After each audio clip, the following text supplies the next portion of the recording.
Imagine standing at the very threshold of eternity. You aren't lost, wandering in the dark, but you aren't quite home yet either.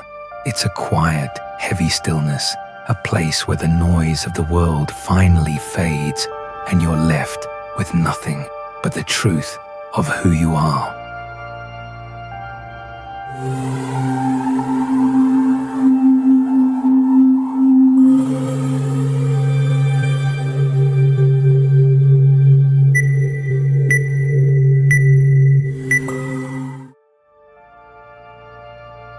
Welcome to the enigma of Purgatory. Most people think of the afterlife as a simple either-or, a binary choice between two final destinations. But for centuries, the human spirit has sensed something else, a space between worlds, a cosmic corridor where the soul pauses before its final movement. It's not a second chance or a place for those who failed, but rather a final preparation. Think of it as the ultimate waiting room for those destined for the heights of heaven, but who are still carrying the lingering dust of earthly imperfection. It's the essential bridge between our flawed, messy humanity and the absolute, blinding purity of the divine.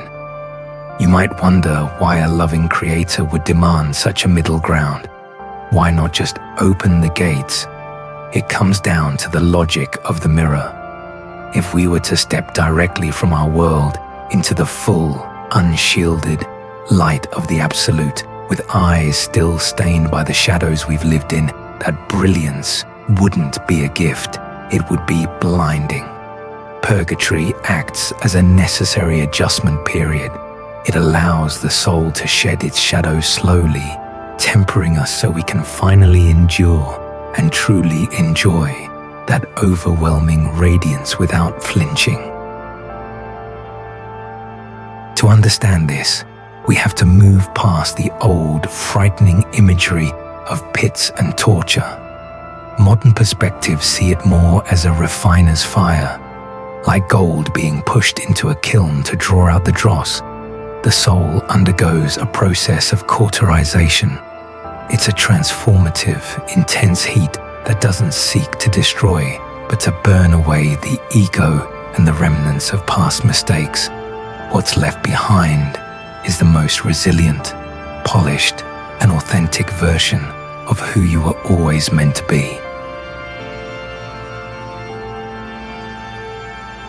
The mystery deepens when you realize that the word purgatory itself never actually appears in the Bible. It's a linguistic ghost. However, scholars have spent lifetimes tracing cryptic passages that speak of a testing fire and the necessity of paying the last penny before release. This silence suggests that the concept didn't just fall from the sky. It grew organically from the lived experience and oral traditions of early believers. It evolved over centuries of deep, introspective debate until it became a formal pillar of spiritual thought. Perhaps no one captured this journey better than Dante Alighieri. In his Divine Comedy, he reimagined this state not as a dark hole, but as a towering, vertical mountain. He saw souls climbing 7 distinct terraces, each representing a weight they needed to drop. As they ascend, they aren't just moving higher, they are becoming lighter. It's a grueling journey, sure, but it's one fueled by an incredible sense of hope. Every single step upward is a step away from transgression and a step closer to the ultimate peak of paradise. This process exists because of what theology calls venial wounds, those small, persistent sins that don't necessarily kill the soul's potential, but certainly leave it scarred. Purgatory is specifically for these leftovers of human frailty, the white lies, the moments of unchecked pride, or the subtle lack of charity we all experience. It is the final audit of the spirit, ensuring that nothing unholy or unfinished enters a realm defined by absolute holiness.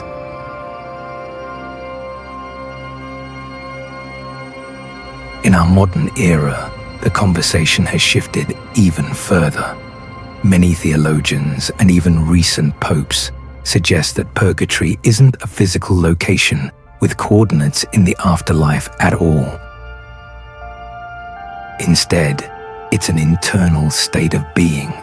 It is the soul's own searing realization of its shortcomings the moment it is faced with perfect love. This shift from place to process makes the concept feel much more intimate and psychological.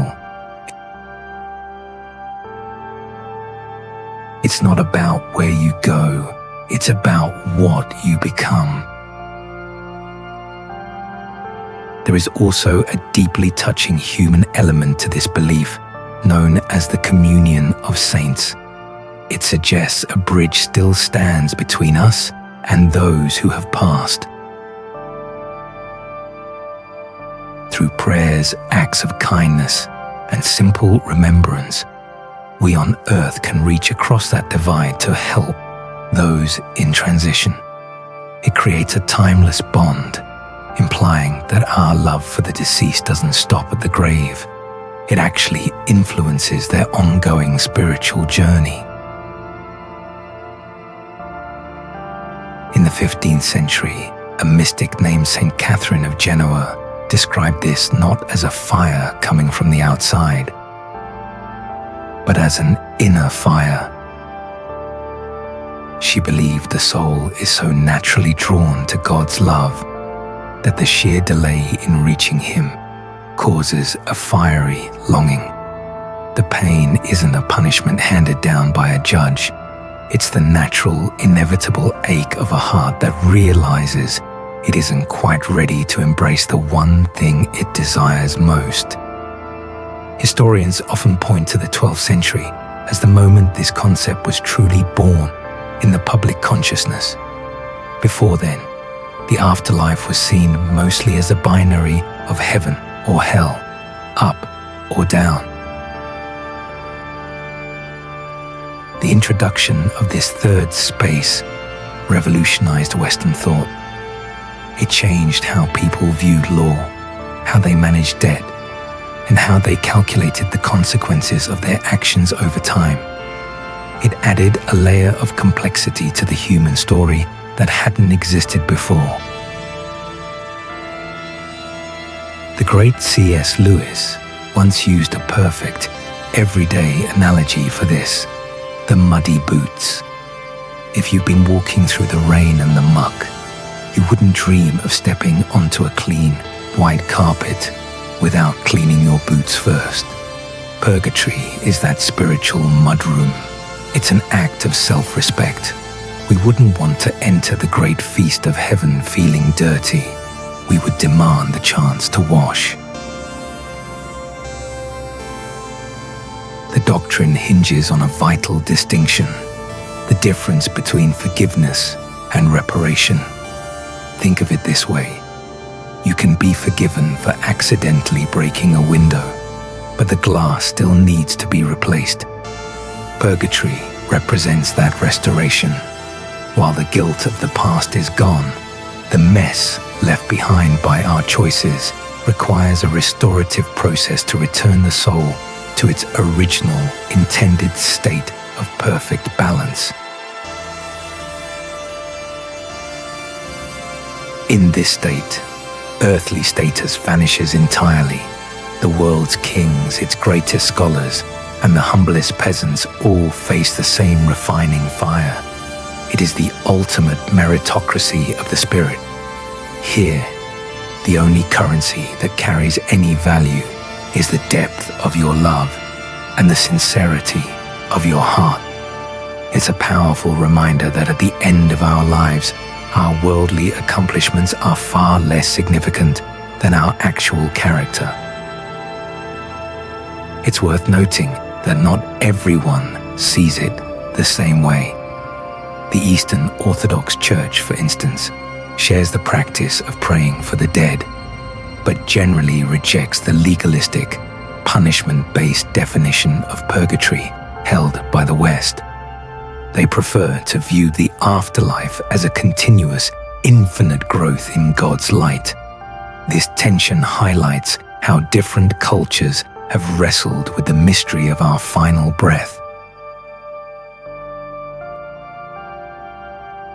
Of course, the history of purgatory hasn't always been peaceful. It was central to the Protestant Reformation when the practice of selling indulgences, promises to reduce time in transition, led Martin Luther to challenge the establishment.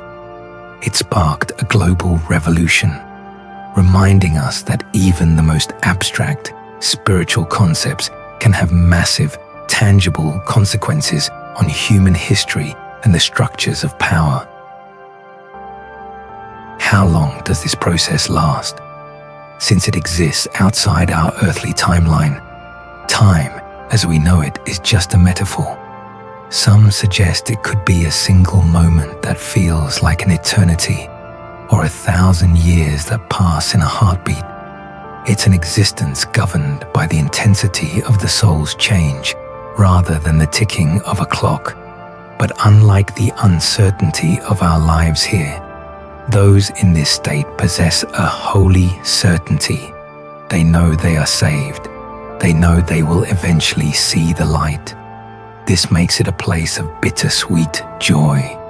The difficulty of the process is always eclipsed by the absolute guarantee of a happy ending. It is a state of profound, unshakable hope. Throughout history, this in-between has fueled ghost stories and folklore, tales of souls returning to ask for a simple prayer or a moment of remembrance. These stories reflect a deep human need for closure. They suggest that the boundary between the living and the dead is thinner than we think, and that our actions here continue to echo long after we are gone. Ultimately, purgatory is a reflection of justice, balanced with mercy. It suggests that while few of us are perfect, many of us are good enough to be saved. It is the safety net of the afterlife. It tells us that our journey toward perfection doesn't have to be finished by the time we die. The universe itself provides the space and the grace to finish what we started. Purgatory remains one of the most debated mysteries of the human soul. Whether it's a physical fire, a mental longing, or a quiet room of reflection, it speaks to our eternal desire to be better than we were yesterday.